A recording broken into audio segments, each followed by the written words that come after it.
On today's episode of the Bolt Crew podcast, we break down this weekend's Los Angeles Chargers New England Patriots playoff matchup, what matters most, and what do the Bolts need to do to win. It's also awards day. Who makes the biggest winners? Who picks the best? We agree to disagree as we make our picks. Maybe one of the hosts will cry. You got to stay by. Plus, we'll do our playoff picks and take your questions and comments as well. It all starts right now on the Bolt Crew podcast. Hard to have success when you got guys coming in your face all day. Hey, yeah, hey, it's the Bolt Crew, and we always winning. Hey, go against us, I don't recommend it. Hey, it's the Bolt Crew, best up in the business. It's the Bolt Crew, repping for the city. Macking on and off the field like Khalil. They hate on us cause we keep it too real. I'm talking smack like Phil Rivers in the field. Oh, you mad again cause we kept it real? Why you mad? Hey, I'm talking smack, I feel like Uncle Dave. Hey, I bring the pain, I feel like Derwin James. I could run and gun, I feel like Herbo down the lane. I feel like LT the way I'm stiff arming these lanes. We just wanna win, we just wanna win, yeah. Ay, we just wanna win, we just wanna win, ay. Putting on for the city, putting on for the city. We just wanna win, we just wanna win, yeah. All right, welcome to the Bolt Crew podcast. Off to a kind of a shaky start there, but here we are. We're ready to go. It feels like it's almost game day. Again, there's nothing better than, playoff football, right? And here we are. We're in the playoffs, and I say we because we're all Charger fans, want to see the Chargers do well. I'm sure we have some haters that are here in the chat right now, ready to go, or that want to give us a hard time. That's fine.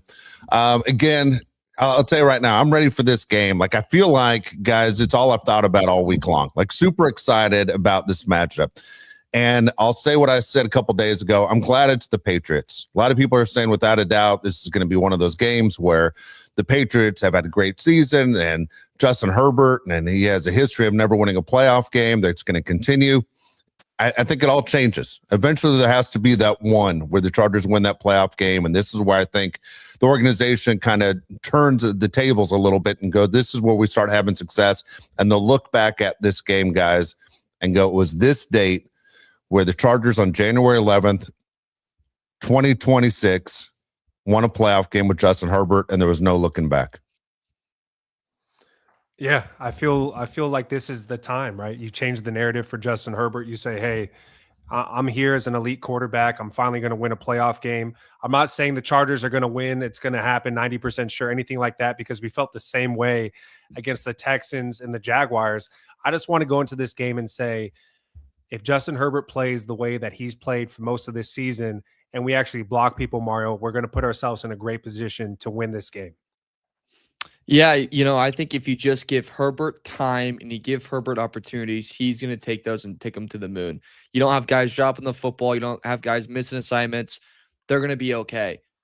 I don't want to do another offseason of defending Justin Herbert because he doesn't have a playoff win. I don't want to do that in 2026. That's a New Year's resolution. Not have to have that argument anymore. So let's do that by beating the New England Patriots, who, by the way, fellas, saw this stat today. The Patriots have not defeated an opponent with a winning percentage over 500 at home this season. So they get to make a little history for themselves this year for the team that they have with Mike Vrabel at the helm as head coach. Can't wait for this matchup. Very funny you say that, Dave, of how you're happy it's the Patriots because you ask New England fans, you turn on a little Boston radio, whichever one, pick your poison there.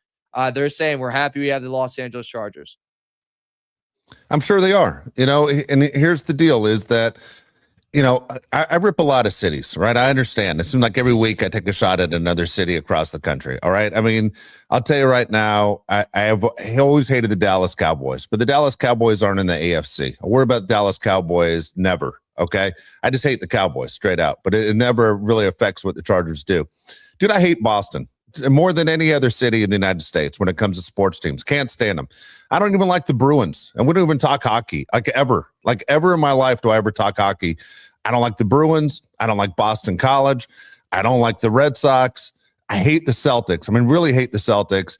Man, I hate the Patriots. And I think the Patriots, the whole thing has been false. And the Patriots got away with a lot of stuff, even during the Tom Brady years. It always seemed like there was something there that was crazy, whether it was Spygate, whether it was the inflated footballs, whether it was the tuck rule. These guys have been cheating for years, and they've been living off of basically taking shortcuts forever. It's over now, okay? I like Mike Vrabel. That's about it. I got a neighbor across the street, really good guy, plays for the Boston Red Sox, good dude. I'm not rooting for the Boston Red Sox ever. That's just the way it goes. And everyone there who's miserable and can't drive and can't find a parking place and acts like their city's an elite city, it's not. I've been to Boston. Number one, I was shocked how small it was. If you can walk from one end of the city to the other in 3 hours, you are not a major city that I concern myself with that's saying, I got to go there again. Everything that could ever happen in Boston happened over 200 years ago. The place is a dump. It's freezing. The women aren't good looking. Okay. You guys have nothing. You guys just tell yourself you have something. You don't. All right. So look, we're going to come there. We're going to ruin things for you. We're going to go, man, those guys beat our asses for 3 hours. They got back on a plane back to beautiful Southern California. And now the Chargers are getting ready for the next game. Well, they'll take on the Broncos. Wow. How do you really feel about Boston? Don't hold anything back, Dave. Good God. I got a lot more to say. I just thought a lot of cuss in the first 10 minutes. Tell Fernando that. He didn't know the rules. Jesus. Yeah. So the two things that concern me the most about this game, it's always going to be the offensive line. Mario is the number one thing that concerns you going into a Charger game. But Amari and Hampton being very questionable for this game equally concerns me. I understand that Kamani Vidal has done a very good job as a backup running back. And when he had to fill in for Hampton as the starting running back, he did a very good job. But, dude, he is not Amari and Hampton. Amari and Hampton brings a whole nother dimension to the running game that Vidal just does not bring. I understand, that Hampton hasn't been there the whole year. Chargers have won. It's not the same thing when you don't have your number one running back, your first-round running back. The second thing that concerns me the most, Mario, is the offensive line that Jim Harbaugh said he's expecting for Sunday's game. We asked Fernando the question the other day, what would be your offensive line from left tackle to right tackle? And he gave the same answer all three of us have. It is not that offensive line that Jim Harbaugh is going to say is going to be out there on Sunday. He has Jamari Sawyer at left tackle. That's who we want. We love Jamari Sawyer. Of course, you're going to have Zion at left guard. Bradley Bozeman is the center, he said. He said Mekhi Becton will be back at right guard to our demise. We wanted Trevor Penning out there. And then at right tackle, he's going to go with Trey Pipkins over Bobby Hart. Which one of those two things concerns you more, the offensive line or Amari and Hampton possibly not playing? I think it's the offensive line. I think Hampton's going to give it a go no matter what. He's not going to be 100%, but we're also at the point in the year where no one's 100%. So it's as long as you're like 60%, like let's go, let's get it going. The offensive line, and Fernando mentioned this too, and we've seen it with their coaching decisions. Harbaugh is so loyal to a fault. He just doesn't, guys just get unlimited chances. And that's how I feel with a majority of this offensive line, where they just get chances over and over again to try to be successful and they fail 10 times over. The reason why the Chargers won't win a Super Bowl this year, the reason why if they don't make it to AFC Championship this year, or if they even lose against the Patriots, would be one thing, and that's the offensive line. And when they have the end of the year press conference, what are they going to get pressed about? Those front guys. Why are the guards never fixed? Why do we have a center that's the worst in the league? That, Dave, is the Achilles heel and is the straw that will break the camel's back here. And there's no really excuse for it. I think Hampton's going to be fine. I think Hampton's going to play. I think he's going to be a huge part of the game plan too come Sunday. But that front has only themselves to blame if they don't come out the W on Sunday. All right. It's funny. Every single game we've talked about the entire year, it's been the offensive line that I've been afraid of. And are we going to keep Justin healthy? And the whole deal, will it be able to go the rest of the way? Josh, to answer your question, I'm telling you, Hampton's the thing that scares me the most. And I hope he's ready to go. I mean, I'm the guy that always says, shoot it up. If you can go, if it's not broken, it's not torn, get your ass out on the field. And I think that's the way a lot of Charger fans feel. A lot of NFL fans feel that way. Old school football, you're important to this team. Let's show. As we say on this show all the time, and you've heard it a million times over before you started listening to the show, the best ability is availability. You have to be available. I'm not concerned with the pass rush of the New England Patriots. And that's why I think this will be the easiest game for this offensive line. We got to score. We got to score early. Look, the weather might be, up in there. You never know what happens in New England. Weird things happen there, right? It's, right now it's 4:14 in New England as we talk, and I guarantee it's dark as night. I don't know what the hell happens up there, man, but it seems like the sun's never out and the weather's never good. So I'd like to see them score early. I think Hampton's a big key to that. And I think out of all the games they're going to play the rest of the way, this is the one game I'm not worried about the offensive line. We said the same thing against the Jaguars. Do you remember that? They were worse in the NFL at getting to the quarterback, and it really bit us in the ass. The only thing that makes me feel better about that Jaguars game is they've kind of kicked everybody's ass since they kicked our ass. So we're not the only team that gets their asses kicked. With the Chargers, I think it's really important that Jamari Sawyer is playing left tackle. As bad as Bradley Bozeman has been this year, and he's been really bad, Austin Deculus is worse. Austin Deculus is the worst offensive lineman the Chargers have right now, and having him not play left tackle and having Jamari over there is a big win for us. So I think that's actually the most important thing, Mario, that Jamari Sawyer is going to be good to go. He's going to be the left tackle. He's the third best tackle we have on the team, the best one available that we have on the team. So I feel good there. Defensively for the Patriots, I know the pass rush hasn't been great. Is there anybody on that side of the ball? Are there anything that they do over there that scares you? I know Christian Gonzalez is known as one of the best cornerbacks in the NFL. How do you feel about how their defense stacks up to our offense? Yeah, defensively, I mean, their numbers are nice, but then again, if you look at the teams they play, that's when you kind of go, okay, then how good are they really? But their defense, they're fourth in points allowed, they're eighth in total yards allowed, sixth against the run, fourth against the pass. Not good in the red zone, though. If you get to that promised land, you're scoring. They're 30th, third worst in the league in red zone defense so far this year, or say overall this year. The secondary, I think, is the hardest part. They run a lot of man coverage, so the most in the league. I believe they're eighth most team. Butcher that one. Run the eighth most man coverage in the league, and that can be kind of scary for this team, but also I think this could really unlock Ladd McConkey. He finds a lot of success on man coverage, and we have man beaters that we can run all day long against these guys. Our receiving core at one point, guys, we said was the best part of our offense, the best position group of that side of the football. Let's have that show on Sunday. Quinn Johnson, let's get little downfield throws to him. Ken Allen on third downs, automatic. Let's get Ladd popping in those situations. Trey Harris, let's use that big body of yours. Dave, I think that secondary, while yes, it's solid, I think we can expose them 10 times over with what we have. Yeah, here's the deal with the Patriots. We said it before, is that this team is basically ahead of schedule of where they thought they'd be. When they go with the second-year quarterback, and Drake May is the real deal. I don't expect him to fall back and go. Remember when he had that one really good second year of his career? Like, I think this is the beginning of really a fantastic player, right? Could win an MVP. Mike Vrabel, one of the better coaches in this league. They're ahead of schedule. But again, speaking of schedule, who did the Patriots play? I mean, it's a joke. You look at the Patriots schedule. If they would have beat the Raiders in week 1 at home, they would have been the number 1 seed. You follow up teams like with the Dolphins and the Saints and the Browns and the Jets twice with the Jets. And you're going, UT Chattanooga's on here in October. And you're like, what the hell? Where did this schedule come from? This is a joke. I'm not giving any credit to the Patriots. Matter of fact, I'm so confident right now, guys. I don't feel like I even need to watch the game. I'll just see you guys for the post game and talk about how we were right.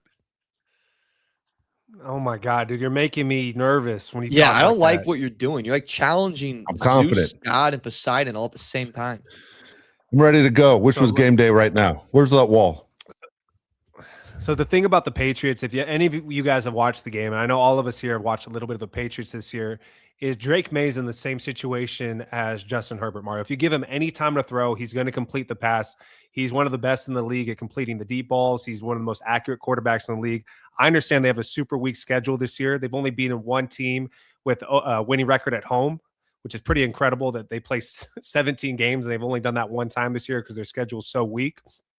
But you need to get to the quarterback. This is going to be all eyes on Khalil Mack, all eyes on Thule, all eyes on OA to get to the quarterback. They need to be dominant in this game. I feel really good about our edge rushers. Ever since we made the trade for Double O, Mario, it seems like our defense even went to another level. He had 8 sacks in limited time with the Chargers this year. I'm really looking at the edge rushers to get to Drake May. Drake May needs to be under duress. If he has 3 seconds to throw, same situation as Justin Herbert, he will pick us apart. Drake May leads the league in completion percentage on throws over 20 yards this season. I remember the Texans game when CJ Stroud beat us deep twice early on in that game, and that hurt us the rest of the way, and the reason why we lost it. This is a crowd in New England that is going to be ready to go. Everyone's going to be standing the whole time. They're going to be on top of you, and as soon as you make a mistake, you're going to hear the biggest roar you've ever seen. And in this game, it is very important that our safeties don't get beat deep. Our corners don't get beat deep, and we keep everything in front. I don't want to hear that crowd roar. I don't want to hear them build momentum. And I don't want explosive plays happening in this game. If that happens, Dave, and we have to do an explosion play, square off shootout, I think that goes towards the New England Patriots. And I think that leads to them being victorious. What I want to do is limit that as much as possible. And like you said, Josh, pressure the snot out of Drake May and then let Herbert cook on the other side. That's, I think, the way the Chargers win this one. Okay, so you're talking obviously what happened against the Texans game where they were exposed early. Okay, they beat the Chargers over the top. There were mistakes made. Tony Jefferson said, "Look, that was on me." I honestly, I think that was one of those good things to happen before the playoffs began. Right? Josh and I were there. We're at that game. We're like, "What the hell? We're down 14-0 before you can even blink." And I don't see you getting beat by the same mistake again, not at the professional level. I say the Patriots, everyone else that watches that game, film in that game, will say this is how we're going to attack. I would probably try and do the same thing.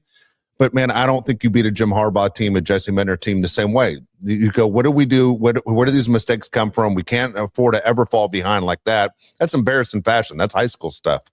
But for that to happen in the NFL against a well-coached team, I don't see the Chargers doing that again. If that happens again, you sit there and you scratch your head and go, dude, how are you guys an NFL coaching staff? That's not what a good coaching staff does. They fix their problems. That does not happen again. I just don't see it. I don't see it. And if they want to try and do it, I wouldn't be surprised. Number one, we stop him. We get a quick turnover as far as them having a punt because they wasted it down going deep. And two is, if I was them, I would probably try and attack, but I think the Chargers have the answer for it. I just do. I don't see Jesse Minter or Tony Jefferson or anyone else that you want to blame for what happened against the Texans happen again. Because if you look at it afterwards and people want to talk about that Texans victory, especially people who are all of a sudden jumping on the Texans bandwagon, Chargers outscored them 16-6 after that. After that, the Chargers got their rest together. Yeah, it doesn't really concern me. I mean, if you're going to have mistakes, I almost rather have them be mental mistakes where the team doesn't actually beat you physically. It's just a mental mistake. The Texans weren't going to be scoring on the Chargers. They didn't do it after those two mental mistake touchdowns. I feel great about our defense. The Chargers have familiarity with going to Foxborough in recent years. Last year, they went to Foxborough in the end of December. It was a cold game, and they beat the absolute crap out of the Patriots 40-7. The craziest thing about the game last year, Mario, was Justin Herbert was sacked 0 times, which is even crazy to think that actually happened. But sacked 0 times. I know the Patriots weren't great last year, but the Chargers did beat the absolute crap out of them 40-7. Ladd McConkey, 2 touchdowns. Justin Herbert, 3 touchdowns. The game was great. So I'm expecting Remember the Chargers, that May deep ball, too. That was the only points they scored was that deep ball right before half. To Demario Douglas, correct? Yeah. So Chargers got to May last year. They had 4 sacks on Drake May. Like I said a second ago, I'm expecting the defense to put pressure on Drake May, but he's not the only person on the offense, Mario, that you need to worry about. They have 2 very good running backs, 2 running backs that have combined for 16 touchdowns this year, rushing touchdowns, Ramondre Stevenson and Henderson. Which running back out of the 2 concerns you the most? Hendrickson, by far, I think his way he's able to break tackles, it's got to be a group going after that guy. It can't be just one arm tackle. It's got to be a collective unit swarming the football, all 11 on the guy that has it. That worries me for that one. But I think you made a kind of a good point there, Josh, of, look, the Pats can run the ball and they can stop the run. I think it's going to be very important that if it's raining, if it's slippery or whatever the hell it is in New England with the terrible weather that they get, we got to be able to establish the run quick. And whether that's with Hampton or Vidal or both at the same time, Dave, I think a massive key in this one is, yes, Herbert's going to have to be Superman if we want to win the Super Bowl or just even make a run. Let's at least lighten the load a little bit. But be Hawk Girl or whatever the freaking Mr. or whatever guy was in that Superman movie, that nut job. Be one of those guys and just help them out a little bit. I think a very important thing is who can establish the run first in this game, even though we have 2 QBs that are hell of a football players. Yeah, 2 of the best quarterbacks in this league. Drake May is the real deal. Not to take anything away from him, he is definitely the real deal. I mean, we all were sitting there kind of going, is he the real deal, or is it because he went to North Carolina and you want to compare him to Mitch Trubisky, right? And you go, don't know. Look, May's the real deal. He's one of the best players in the league. Respectively. All right. Going back to the running back real quick, Josh, because I want to answer that question. Henderson to me is the one I'm most worried about. And look, let's go back to why they drafted Henderson. because Stevenson was a turnover machine, right? The guy's turning the ball over all the time. And so as you talk about possible bad weather, does it go to something like that? Here's the other thing for any rookie that's playing in this game, and we have one too in the backfield. Look, we all know there are different levels to this game. You talk to pro players all the time, and then what do they say? There's a speed difference of preseason to regular season, and then postseason's a whole nother notch. Are you ready to go? Right? And that's why there's a history when you look at quarterbacks that are playing in their first playoff game, why they struggle. It's just not one of those things that happens once in a while. It happens all the time. It's extremely hard to get a win as a rookie quarterback playing in your first playoff game. And there's a reason why people talk about that, because it happens all the time. So again, I'll say it. I feel confident. I think we have a lot of weapons. I think the Patriots are ahead of schedule. If we use our weapons and we call the right plays, and Justin, I assume, will make the right reads, that it's going to be tough to stop this Charger team. And look, Patriots have been lining themselves, and the fans have been lining themselves all season long. You're going to see it on Sunday night. Mike Vrabel's going to sit there with that stupid long sleeve shirt, wearing a vest, freezing his ass off, trying to tell himself he's fine. He's not. He's freezing, and his team's going to lose right in front of his face. And he can sit there and shake his long face all the way back to the locker room when it's over, just like he did with the Titans when the Bengals came to town and they were the #1 seed. It's over. It's over, Boston. All right, you guys ready to pick the NFL awards? Can I say one thing too that you mentioned about I hate this record thing of Chargers are 1 and whatever against the New England Patriots. How about we say they're 1 and whatever to Tom Brady and Bill Belichick? Because that's a completely different statement, right? This is a different New England team. This is a different Charger team. This is the Harbaugh era. This is the Vrabel era. There's new QBs in both situations. Remember who they had, remember who we had, and how it's completely different. If Herbert was 1 and 4 against May, that makes sense. But no, Herbert versus May's 0 and 1. Let's mention that. Two different situations. It doesn't matter in this game what the history was before these coaches came in and these freaking QBs came in. I hated that argument 10 times out of 10. I saw a comment about it, got me a little fired up, an angry tent downstairs. I wanted to say something. All right, let's get to some of these awards. All right. By the way, in case people aren't aware, there was another coaching opening today. Miami, they fired their coach. Which, here's the deal. I'll say this real quick. Before we were like, is it Mike McDaniels or Mike McDaniel? Is it Josh McDaniel? Josh McDaniels? I was always confused with that. It threw me off. I'm kind of glad they're both out of the league right now, to be honest with you. I know one of them's the OC for the Patriots, but the fact that I got so thrown off by that goddamn S at the end of their names, it was really a nightmare for the last few years. So I'm kind of glad they're both gone. And a lot of people believe it because John Harbaugh is the one that's available. That's why Miami decided to pull the trigger now and make it 8 coaches available. The Miami job's a terrible job. All right. They're in salary cap hell. The fact that Tua's like, yeah, go ahead, give me a new start. Well, dude, who's taking that contract without the Dolphins picking up most of it? And then Tyreek Hill, everything else. The Miami job's a terrible job. I would be shocked if John Harbaugh ends up in Miami. I want Mike McDaniel, straight up. If he's willing to be the OC for the Chargers, sign him up. You think Greg Roman focuses on the run? Mike McDaniel is a run genius, and people think it's because of his passing game. He sets everything up with the run, just like Greg Roman, but to a whole different level. I would love to have Mike McDaniel. All right, you guys ready to pick some awards? That being said, I'm all for that too, Josh. Weirdest head coach and OC pairing of all time. Talk about press conference of what the hell. Oh my It'd God. be so awesome. It'd be great. All right. All right. You guys ready? Who wants to start? You want to go with MVP first, or how do you guys want to start this? Let's go MVP. All right, go ahead, Dave.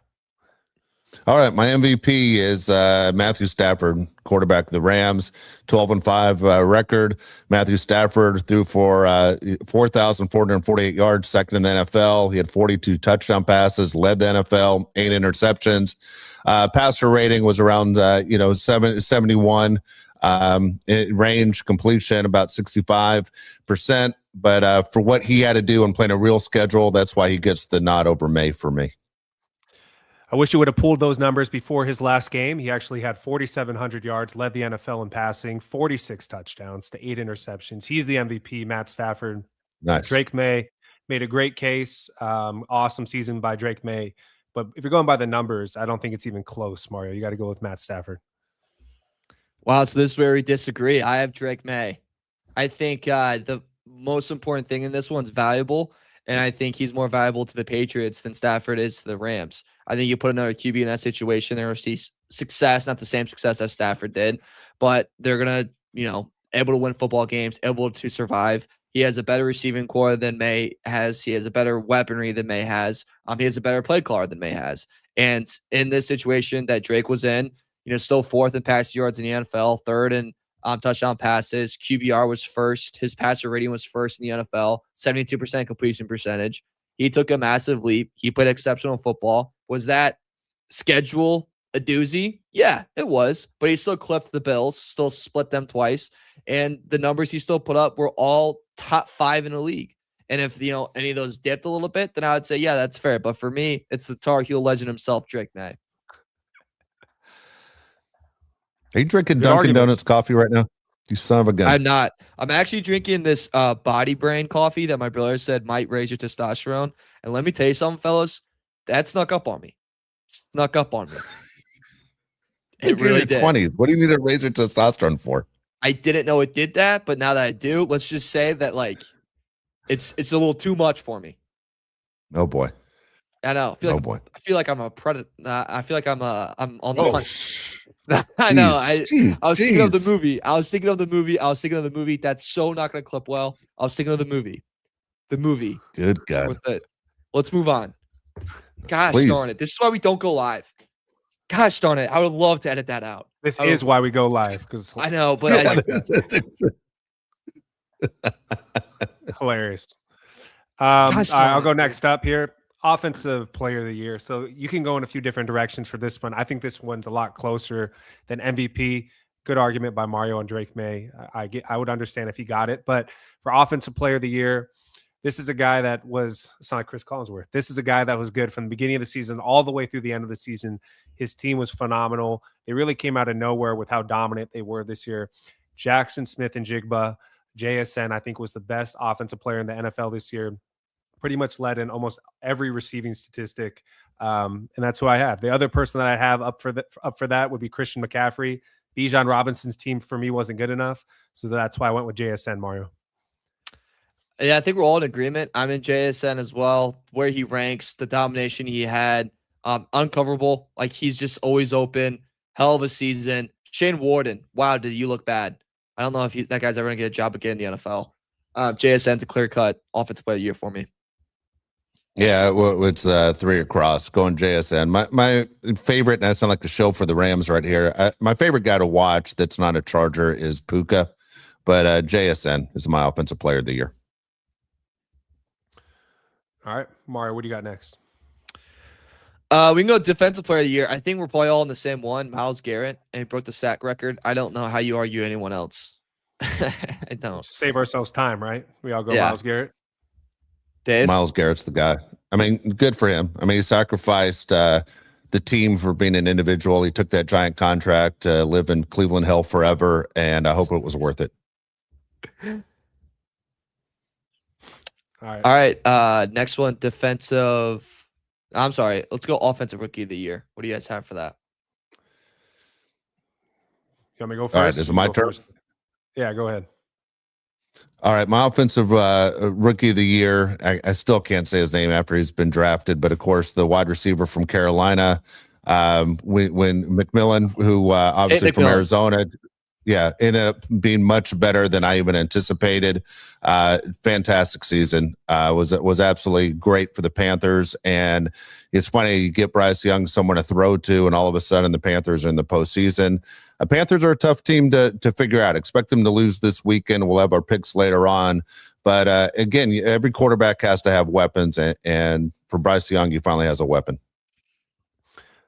I'm in agreement with Dave. I think McMillan was the most impressive rookie this year. I think it's so crazy, Mario, when you could be the only receiver on your team and still have the numbers that he had as a rookie, 70 catches, over 1,000 yards, 7 touchdowns, and they're in the playoffs. McMillan is my offensive rookie of the year. So this is where we defer. I have what have you done for me lately? Tyler Schluck, last 4 games of the season, 272 passing yards, 75% completion percentage, 1 touchdown. 308 yards, 65% completion percentage, 1 touchdown, 333 yards, 2 touchdowns, 259 yards, 1 touchdown, 1 interception. Look, I understand Tate was fantastic, but I think what Tyler Schlock has done in New Orleans kind of got swept under the radar a little bit as a hell of quarterback play to finish out the year. I don't know if he deserves it all the way to win Offensive Rookie of the Year. I just want to be different with this award, to be honest. But I think he definitely should be in that conversation for how he looked. And maybe, just maybe, the Saints have the guy for the future. We shall see more from him next year. But he definitely made a very strong campaign to end this year. And, he's all of 45 years old already. All right. I don't know what to say. I thought it was interesting. The Saints have basically a media release yesterday saying that they're going to invest in him. Like they're sold on him now. Like I didn't realize there was even a question. I thought he did enough to say he's our quarterback for the foreseeable future, but they had to have a press release saying we aren't chasing a quarterback. I mean, anyway, how can you after that? How can you? Yeah, it was he weird. Looked really good. What's the point? That's what I'm saying. What's the point of the press release? I don't know. Yeah, I don't know. Ooh, jinx. All right, here we go. Defensive Rookie of the Year. The most boring defensive Rookie of the Year race of all time. There's nobody that was really like crazy impressive that people were talking about throughout the year. I thought Abdul Carter was going to be the guy that got it going into this year, but I think it's going to go to, and I'll totally mispronounce his last name, Carson Schweizinger, the linebacker out of UCLA with 156 tackles, the sixth most in the NFL, and led all rookies. Also had 2.5 sacks. I think he's going to be the defensive Rookie of the Year, Mario. Simpatico with you. 156 tackles on the year, 6th in the NFL, leads all rookies, 2.5 sacks, 8th in stops among all linebackers, 12th in total pressures among all linebackers.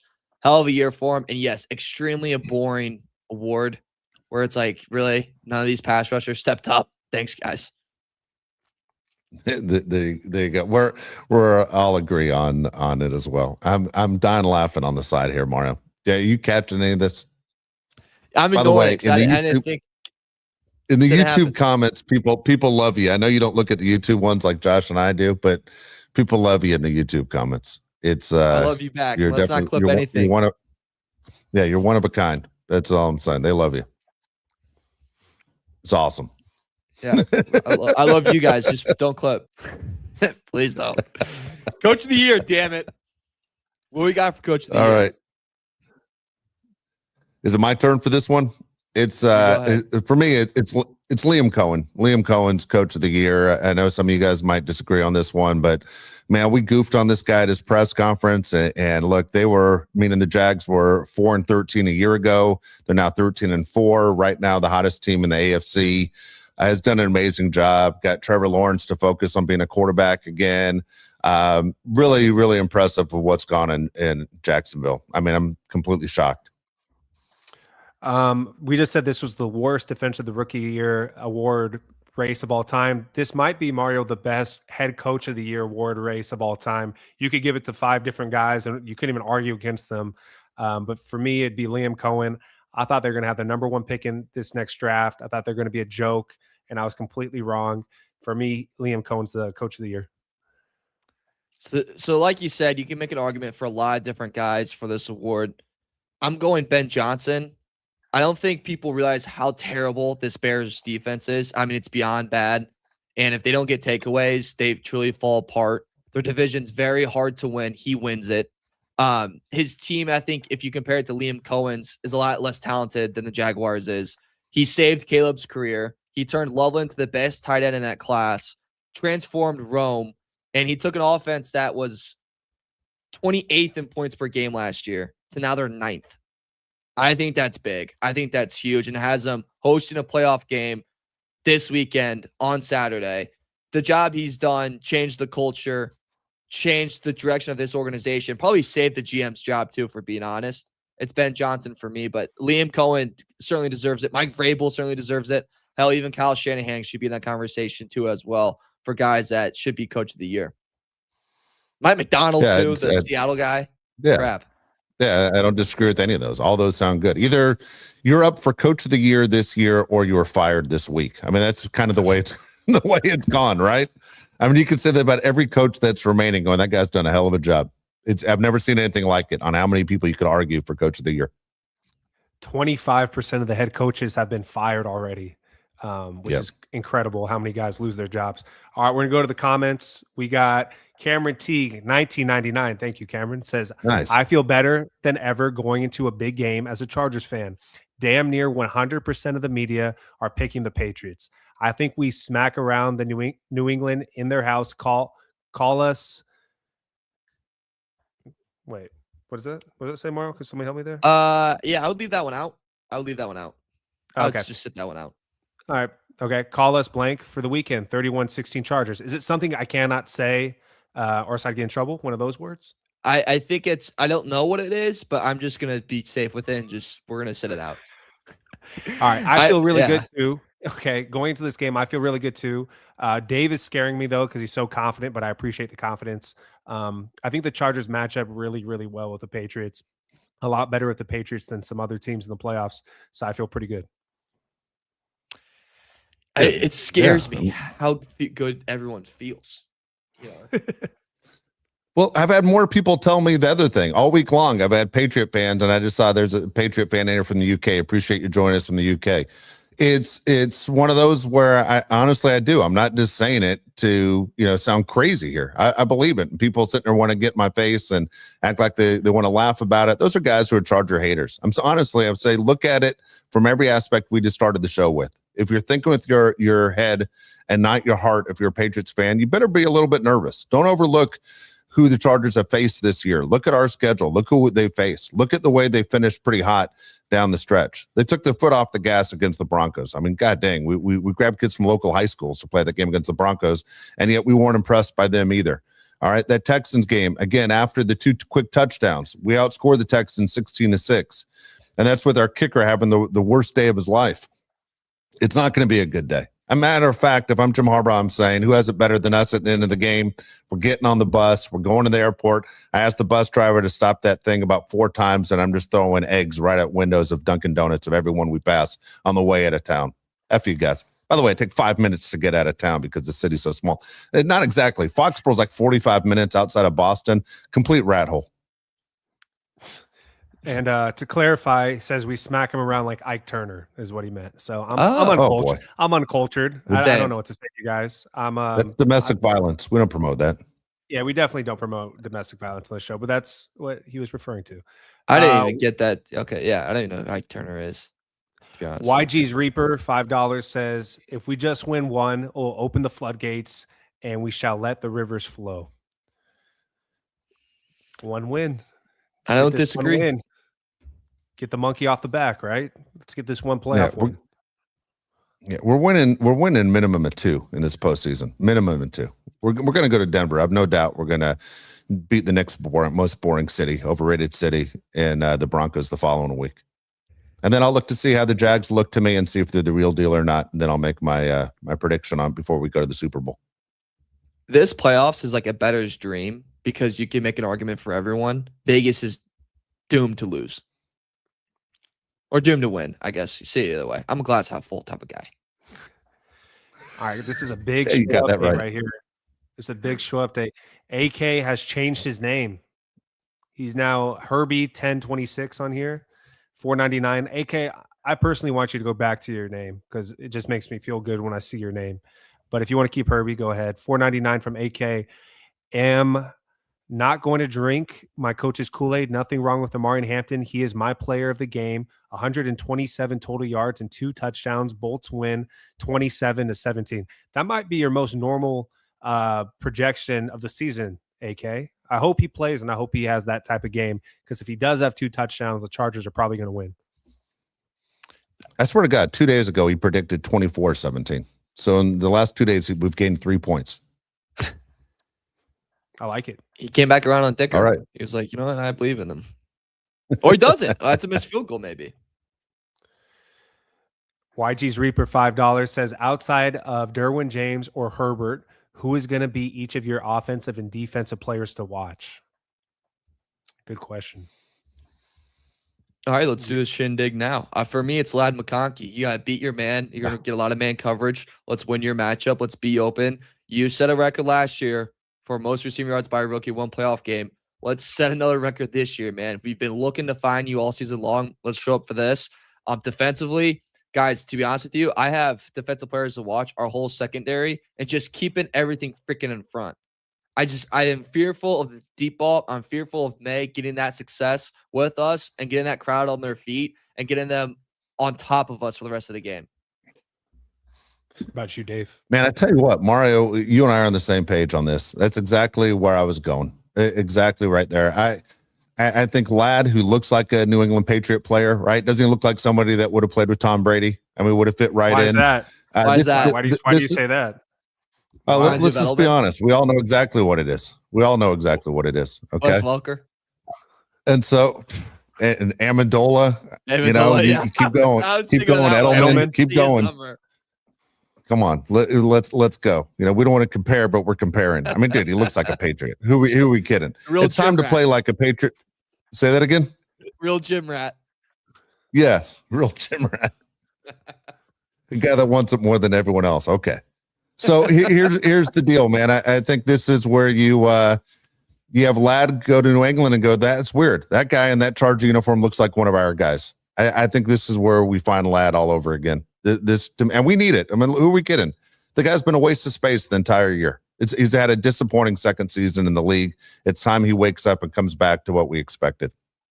And defense, I'll go a little bit different. I'm gonna go Khalil Mack.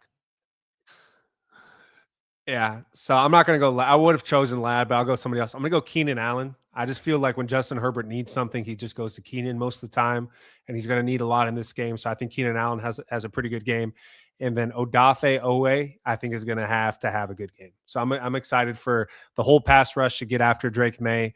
But Odafe Owe, he's not as good as Thule. Thule's right there at the top of the league, you know, obviously behind a few guys, but Thule's great. I think Owe's in that second tier of pass rushers, and I think he's going to be good in this game as well. We got Young West, $10. He says, Dave's right. The women in Boston are hideous. Nobody goes to Boston looking for hookups, and if some reason you do get laid, for some drunk reason, the next day you're booking the first flight out of there. Dude, look, he couldn't be more right. All right. I mean, every time I fly into Boston, and look, I love my wife and she's beautiful, but every time we get to Boston, I immediately turn to her and say, "Congratulations, you're the best looking girl in the state of Massachusetts right now." It's insane. All right, a Boston 10 is a California 4. Okay, and right now, if you go to Boston, it's not time for the hookup. It's January 8th. A lot of winter bush going on. Come on, let's be serious. I like Boston. Females. Okay. And males. Who's Kyle we taking? YG's Reaper, $5, says, watch Matt Money Smith and Lorenzo Neal show, and they said Campbell, who's their left tackle, can't handle a bull rush. I say put Mac on him all night long to put him on him all night long to break in the rookie. So this is kind of funny, man, because everybody in Boston or New England wants to talk about how good Campbell has been out of LSU, their left tackle. He has not been that great. Like, he grades out as the 32nd best left tackle in the NFL. Joe Alt was not that low. Joe Alt was a lot higher. So I think if you do put a guy like Khalil Mack on him, you can expose him a little bit. I think, too, in the first play of the game, I would just send him a message. You know, like, go, I don't even care what the play call is. You just pop him as hard as you can, and you just give him a little wake-up call going, hey, welcome to playoff football. You think because you're at home, you have a little momentum with you. I'm going to show you what it's really like out here. After that, see how he plays. Yep. Right. Look, O'Neal, man, he played the game. It's one of my favorite Chargers. Actually, know Lowe really well, man. Good guy, man. I respect the opinion on that. I want to see it. I just predicted Khalil Mack to have be the defensive player of the game. As far as Matt Money Smith goes, I hope he knows what he's talking about. Not a big fan of guys that give themselves their own nickname, but I'll take it. Krevix Bass, $9.99 says, remember the Titans pass rush? We almost lost, so shouldn't be too cocky. Dude, I'm talking about Dave here. I mean, you're scaring me with how confident you are about their pass rush. With our offensive line, I don't know how confident you could be. Dude, I'm telling you right now, guys, this is the one team where Justin Herbert's going to have time to pick a team apart. If he doesn't do it, it falls on Justin. I completely expect him to do it. But this pass rush is something I'm not concerned about compared to the rest of the teams the Chargers have faced. That's why I'm so confident about this game. Okay, if it makes people nervous, fine. But man, we aren't getting on a plane and getting dressed to freeze our asses off in New England to lose a game. We're going there to get a win, come back and get ready for the next week. What do you think, Mario? Nah, the pass protection, the O-line, it's everything for me, and ours is just not the strongest, so I'll always be wary. I'll always be worried. Because if you can't rock them up front, they're going to rock you from behind. Okay. Good God, dude. Are you doing this on purpose? No, that one's not on purpose. Okay. AK 199 says, Josh, Jags and Texans are going home early, brother. All right. That's a horrible take, by the way. I'm sorry, AK, but that's the worst. Change your name again. Horrible take. Which one are you more confident wins this weekend, Jags or Texans? Jags. Jags. Yeah. Dirty Verde 999 says, need Greg Roman and Jesse Minter on their P's and Q's and the boys to execute. Manage the game, limit turnovers, and force 3 and outs. Love this podcast, by the way, and ready for Sunday. I think it's a great point about the turnovers. Yeah. What's more important to you? Have the offense limits turnovers or a defense creates turnovers? Offense limits it because it's been a problem. Yeah, but turnover battles always scary in games where weather's a factor, right? You're playing outdoors, weather's not exactly perfect. I understand it's not going to be, it's not 15 below, but at the same time, weird things happen in New England. We've seen it for the last 25 years. Yeah, I'm just more concerned with Greg Roman's game plan than Jesse Minter's, right? Greg Roman, it's like a shot in the dark of what you're going to see. Jesse Minter's been pretty consistent this year. AV Grounds 499 says, I'm tired of people sleeping on the Chargers 2 years in a row in the playoffs. I mean, I hate it too, but we haven't won. So if you're looking at the Chargers from like the outside, you're going to be sleeping on them as well. Like I really can't make that argument against the Chargers of, oh, you got to watch out for us. Well, we got to prove it first. So we have to prove we can win. Simpatico. Yeah, I mean, honestly, until we win a game, we aren't going to get the respect. And that's fine with me. And people want to overlook this team. They can overlook this team all they want. The Chargers have to fix it within themselves.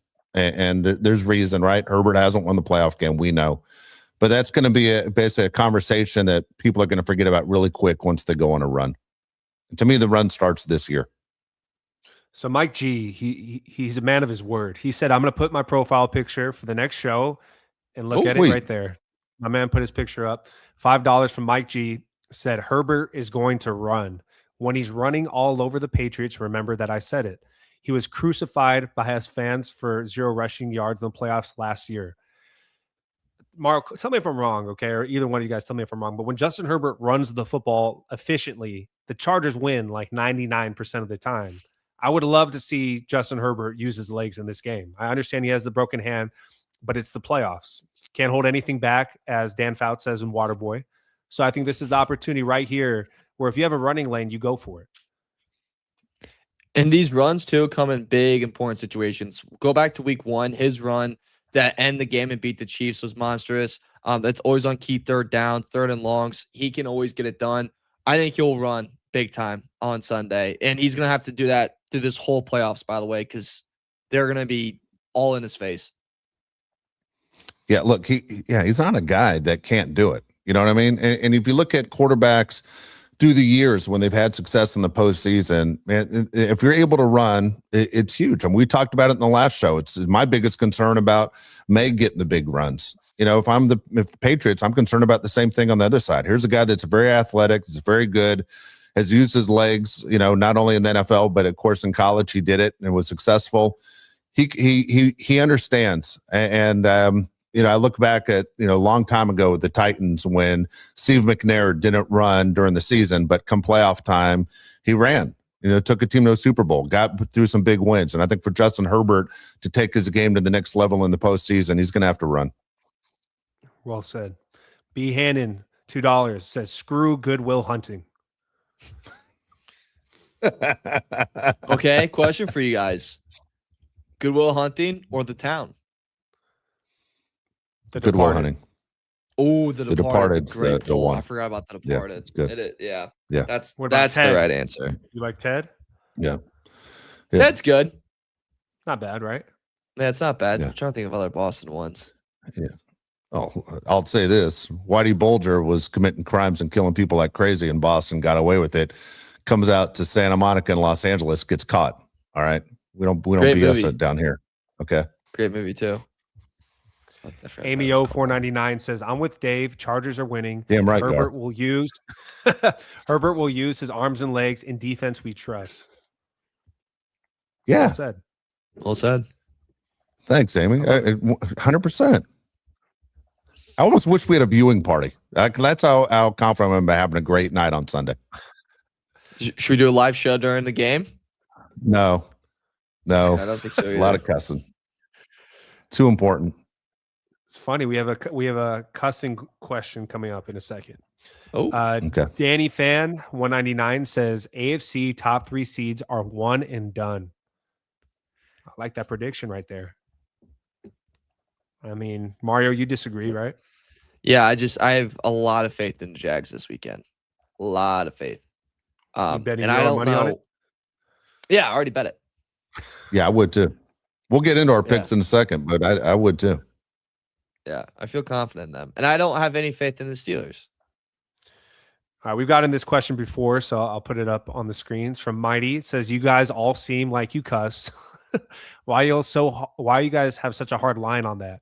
Well, a couple reasons. One is we can't cuss within the first 10 minutes. The show's not monetized, and even though we don't make a ton of money from the show, we still would like it to be monetized. And two, we would like to have a sponsor, and until we get a sponsor, we need to kind of watch ourselves on the cussing. Am I wrong or am I right about that?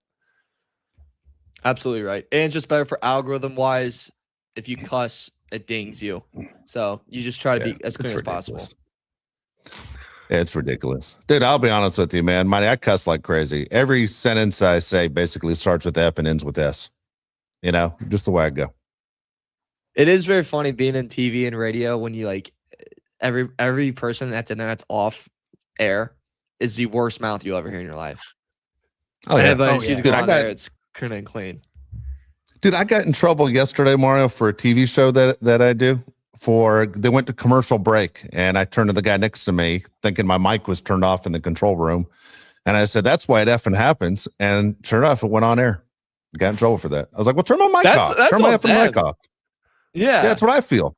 It's like that Flyers guy a couple weeks ago. You saw the Flyers broadcaster, right? What did he say? Oh, the guy was fixing some wires underneath his seat. Thought he was in a commercial break. Want me to say it? He goes, "Hey, why don't you blow me while you're down there?" And sure enough, he got suspended for 2 games. You know how many times I've said that to people I work with all the time? This is a running joke. Maybe it wasn't. Who was the baseball announcer? The Reds? Okay, well that one's fantastic. The Reds guy deserved to get fired. I knew that guy. He deserved to get fired for that one. That's different. Who's the other one where I've sent videos of him before, but he was the best at talking. Brewers? Yeah. He hits the off button, will say a joke and comes back. Yeah, Bob Uecker. So he was like famous for that. Yeah. Playing with fire, dude. I couldn't do that. I couldn't do that at all. I'd be freaking out. Yeah. YG's Reaper $5 says, "Glad I caught y'all while at work today. Amazing show as always. Uncle Dave loved the rants. Josh loved the analysis, and Mario loved the clips." Thanks. Chargers win 24-20. Thank you. Appreciate that. Yeah, Mario, no joke, Mario, when you started the show the other day when I was a couple minutes late, you got a bunch of compliments. No joke. Oh, thank you. Thank you. See? Been working on it. I don't think you're working on it. Just happen to be. Yes. Okay. Here we go. This is O Slime Russ Bucks 199 says Tucker Fisk is back. Okay, I'm glad you mentioned that. This is somebody that doesn't get a lot of praise from the fans. This guy deserves praise. If he's able to play Mario, which it sounds like he is, he should make a huge difference in the run game and the pass game if you're going to keep him in there to add some extra protection, which you might need. So I think this is a big deal. Huge deal. We need an extra blocker out there, and if he's out there for us, man, we're gonna be in a good spot. Agree. All right. That is all of oh geez, here's another one. Sorry. Mike McDaniel, 199 from AV Grounds. Mike McDaniel is taking over offensive coordinator. Is that a question, comment, or is that a prediction? Because I hope it's a true. prediction. Yeah, I would love for that to happen. But if the Chargers win this game, it's like, dude, it's like a bittersweet thing, right? Because if the Chargers win this game, Greg Roman is for sure probably not going anywhere. And if you lose, he's probably still not going anywhere, but you're probably not going to get Mike McDaniel either. So it's kind of a weird thing. I really do think if they lose and let's say they only score like 16 points at the most, I think he's out. All right. So Mike McDaniel's going to have a job somewhere. I'm not saying as a head coach. By the way, he was 35-35 with the Dolphins. He's going to be an OC somewhere. As Josh says, he does what, every football team wants. He's able to establish the run, and the passing game comes from the run. A lot of people think it's just the opposite. The guy's very good at his job. I was just thinking as you were reading that, Josh, I can't imagine Jim Harbaugh sitting in a room, looking over to his left and looking at Mike McDaniel's ankles going, what the hell are you wearing? What's wrong with you? And going, that doesn't seem like a Jim Harbaugh guy of going, I don't understand anything you have on right now. It just doesn't seem like Jim Harbaugh. Like Jim Harbaugh seems more like a Daboll guy than a Mike McDaniel's guy. It's Mike McDaniel, right? No S at the end. Are we going to keep doing this? McDaniel. It's Mike McDaniel. I know you guys are throwing me off. Is Seattle. No, I was Josh McDaniels and Mike McDaniel, right? No S. That is it. And then Mike McDonald, Seattle's coach. That's the one that also confuses me. Yeah. All right. We're not very smart, so it takes us a while. No. All right. Nope. Mighty, this is a good question. 199. Who is your best running back of all time? No bias. I'm LaDainian Tomlinson. What do you think, Dave? You're the oldest one on the show. You've seen the most players. Do you have an opinion? I've seen like all of them in the history of this league. Like I've seen a lot of them. I never saw OJ in his prime. My dad used to talk about OJ all the time. I never saw OJ in his prime. I'll tell you though, the best, and people are going to get really upset when I say this right now, the best running back and the best football player I've ever seen. And this is probably not going to be popular, but I told you when I was in high school, I had LA Raiders season tickets. And Bo Jackson is the best running back football player I've ever seen in my life. He was ridiculous. And he was fast as can be, and he ran guys over. And Marcus Allen's one of the best ever. He made Marcus Allen a fullback blocking back when he came to the league. And then he'd go back to baseball. Marcus Allen would step back in as a Hall of Fame tailback. But that shows you how good Bo Jackson was. And I watched Eric Dickerson for years and all that, and I thought he was great. Bo Jackson, yards per carry, his speed. I was there when he got hurt with a hip injury. Craziest, best athlete I've ever seen in my life. Unfortunately, I never got to see Bo Jackson. The best running back ever would probably be Barry Sanders for me, from what I've heard. And just you look at his numbers, his freakish numbers. The best running back I've ever seen in my lifetime is LaDainian Tomlinson. And the only other running back in my lifetime that I could compare to him would be Adrian Peterson. I think those are the two best running backs where I really watch football and I could make an opinion. Those are the two best. I'd go with LT though. I'm in the same boat as you, Josh. Like I obviously didn't see Barry, only heard the stories. But LT and AP were the two ones where it seemed like they were a tier above all. I guess Derrick Henry, I would throw in there too in his Titans years. I know he had a great year with Baltimore too as well last year, but those two I think are still tier above. You know what's crazy? People think Derrick Henry had a down year. He had 1,600 yards and 16 touchdowns this year. Yeah. It's insane, dude. If he didn't sit out that one half, he would have led the NFL in rushing. Yeah, it's true. Nestor 199 says this game will be similar to the Dallas game. Wow. So he's predicting kind of an ass kicking, which would be awesome.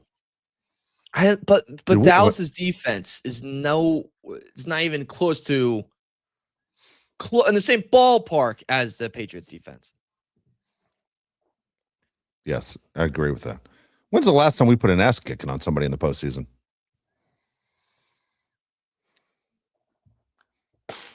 The first half. Sorry, of let's the Jags game. let's bring the show down.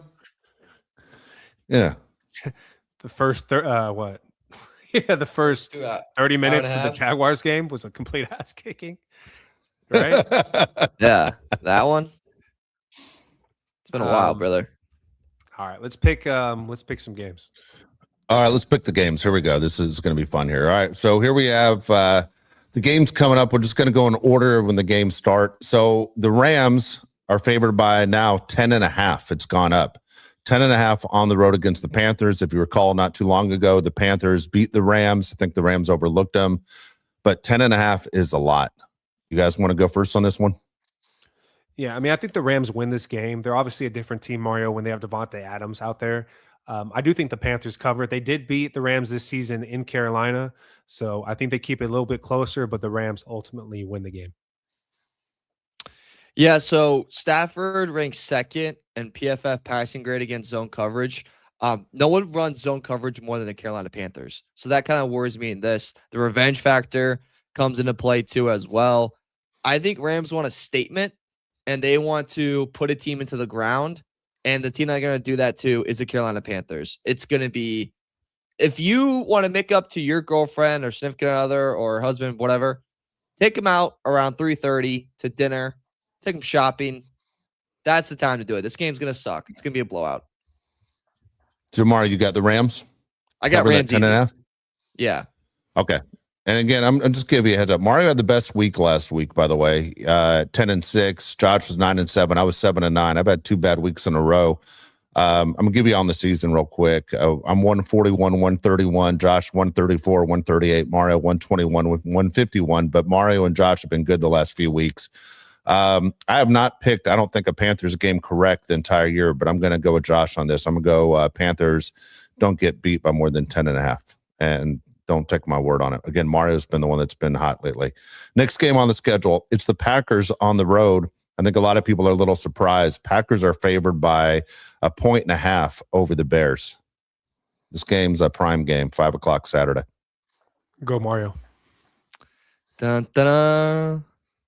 Bear down, baby. That's what's going down in this situation. I think this is an over game. I think it's going to be a surprising higher scoring game because I think both defenses are kind of rocked in this one. But I think the Bears end up pulling it out. They're the better team right now. Packers couldn't be colder headed into this matchup. It's in Soldier Field. Ben Johnson's got this team into shape. I don't trust Jordan Love at all right now. I trust Caleb. I trust that offense. I think the Bears pull it out. I'm going to go with Josh, Mario. I think the Bears win this game. So I'll go Chicago. I'm going to go different from both you guys. As we said the stat before, quarterbacks playing in their first playoff game. Jordan Love, that he has experience in the postseason, went to Dallas a few years ago, beat the hell out of them. I think this time the Packers, they win over the Bears. It's the most Chicago thing to do. I think Packers win and cover. All right. Next up, Bills, Jaguars. Bills are favored by 1.5 on the road against Jacksonville. And to me, this is the most Sherlock game of the weekend. And I'm going with the Jags. I don't understand this line at all. I don't either. I'm going to go Jags as well. I agree with you. I think this is the most confident pick I have is the Jaguars. Simpatico. I love the Jaguars in this game. I already bet them. Keep an eye out. There's a reason why John Harbaugh isn't taking any interviews this week. It's because he's waiting to see if that Buffalo job's going to be open. Yep, I agree with you on that too. Next up, you have the Eagles. I know as we have 1:30 on Fox game. Eagles favored by 3 over the Niners. And to me, this is the toughest game to pick of the week, guys. Yeah, this is going to be a great game, I think. I'm going to go 49ers. These teams have a lot of history in the last few years. Right now, I think the 49ers are the better team, Mario. I think they win this game. This move to Eagles to -4.5. So a lot of action coming in on Philly. Woo. Have the action keep on coming in. Rocky, bet that too. Like, I don't care. It's San Francisco for me. I think they're going to win this game. We all agree on this one. Going San Francisco. I'm going San Francisco as well. So we're going to go with that line is going to be 4.5. Next up on Monday night, and a lot of people say Monday is the key word here. It's that you give Mike Tomlin until Monday, and Mike Tomlin's great on Mondays. The Texans on the road are favored by 3 over the Steelers. Who do you have, Josh? Dude, this might be the toughest game because the Texans are clearly the better team, but then you have Tomlin at home with an extra day.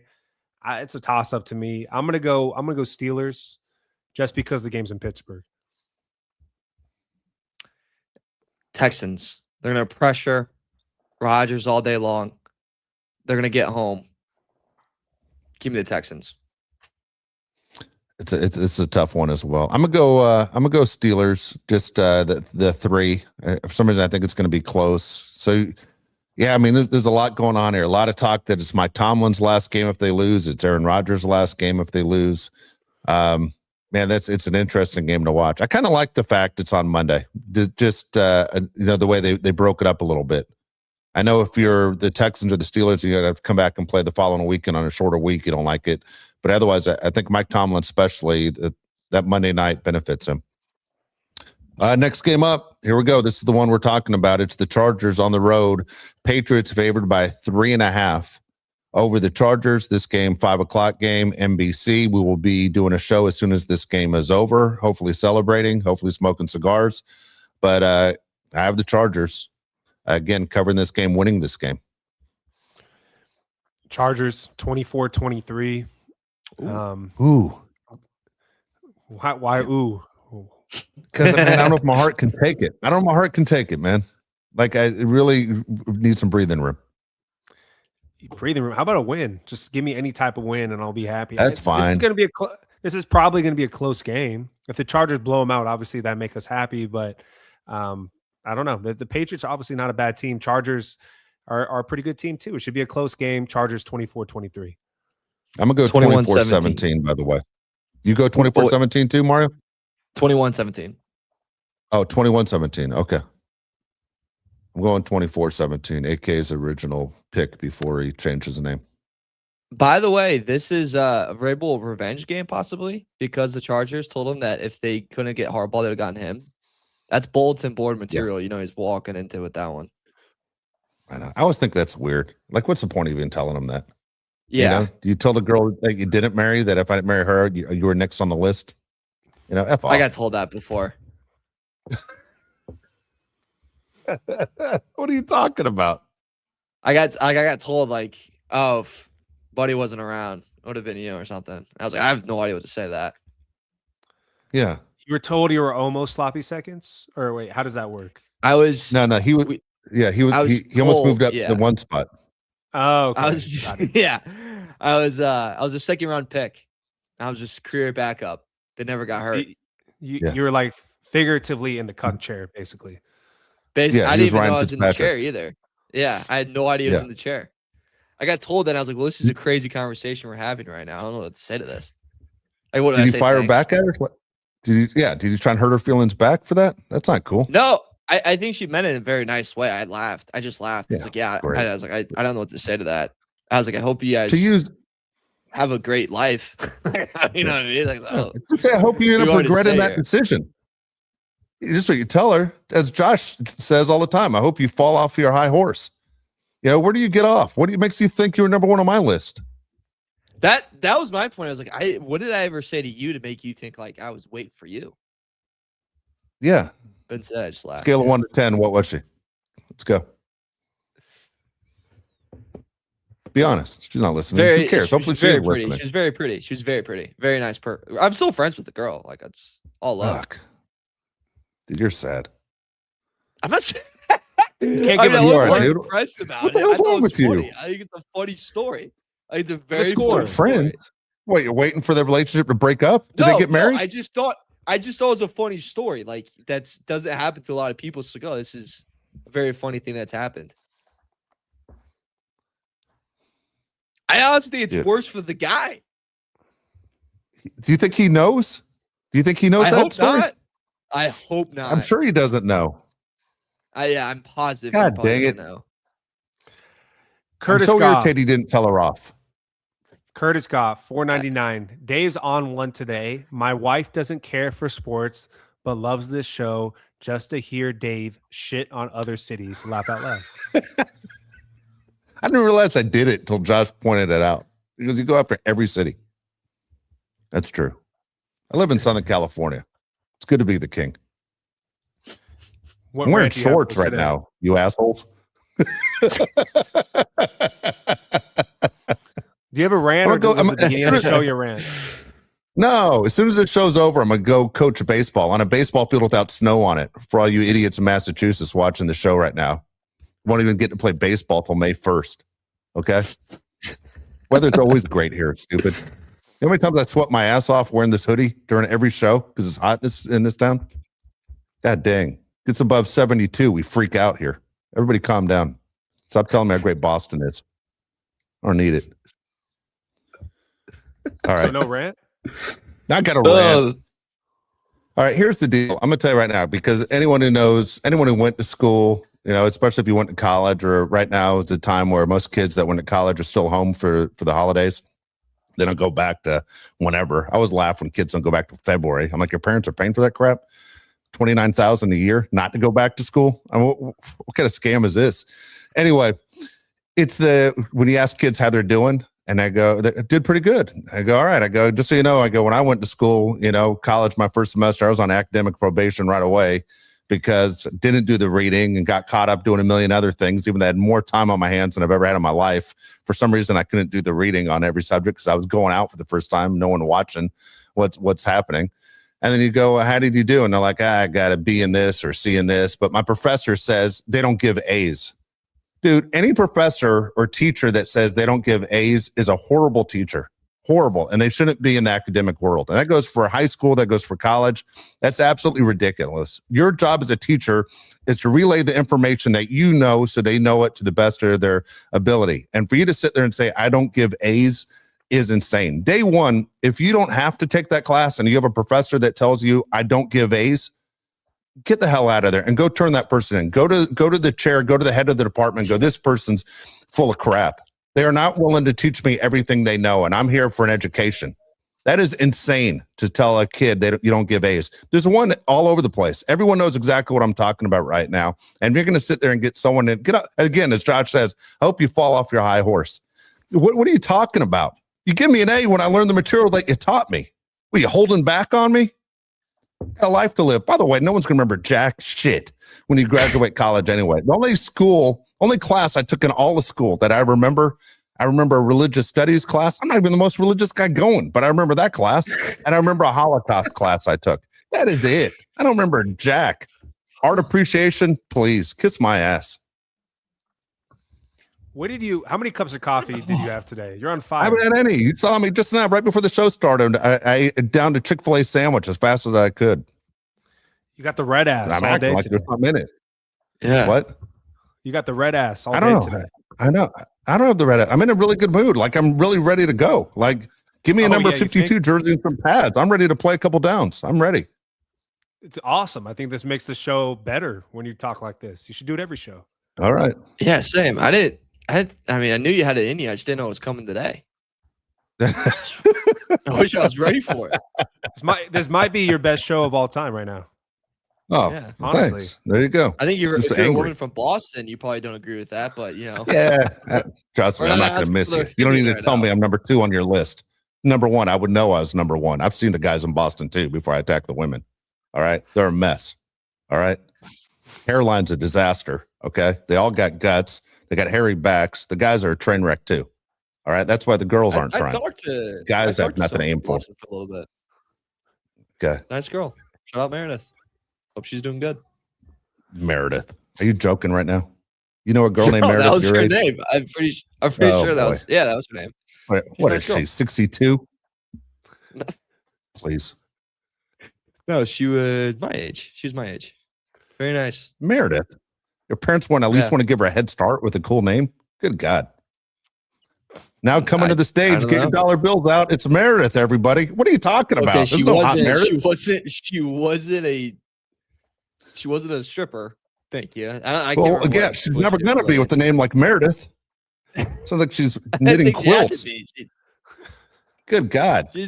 She's successful. She had a nice apartment. Yeah, okay. Guarantee you, she's never had glitter on her or smells like vanilla. I'll tell you that.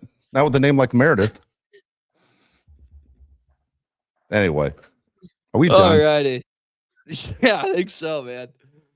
All right. We're back on Sunday after the game. Can't wait. Can't wait till after the game. All right. Please join us after the game. Look, if you're a Patriots fan, you better bring your ass back in this room. All right. You're going to sit there and you're going to down your medicine right in front of all of us. If you're a Charger fan, you're going to celebrate with us. We're going to have a good time. As soon as that game's over, please jump on the Bolt Crew podcast. Can't wait to talk about the game with you. Otherwise, everybody be safe. Enjoy the football. For Mario Heron, Josh Pele, I'm Dave Pele. Like and subscribe to the show. And if you need to get your comments in, go ahead. You can leave something on YouTube, and Josh and I will answer those as well. Otherwise, have a great couple days, everybody. Hey, yeah, hey, it's the Boat Crew, and we always winning. Hey, go against us, I don't recommend it. Hey, it's the Boat Crew, best up in the business. It's the Boat Crew, repping for the city. Macking on and off the field like Khalil. They hate on us cause we keep it too real. I'm talking smack like Phil Rivers in the field. Oh, you mad again cause we kept it real? Why you mad? Hey, I'm talking smack, I feel like Uncle Dave. Hey, I bring the pain, I feel like Derwin James. I could run and gun, I feel like Herbo down the lane. I feel like LT the way I'm stiff arming these lanes. We just wanna win, we just wanna win, yeah. Ay, we just wanna win, we just wanna win, ay. Putting on for the city, putting on for the city. We just wanna win, yeah.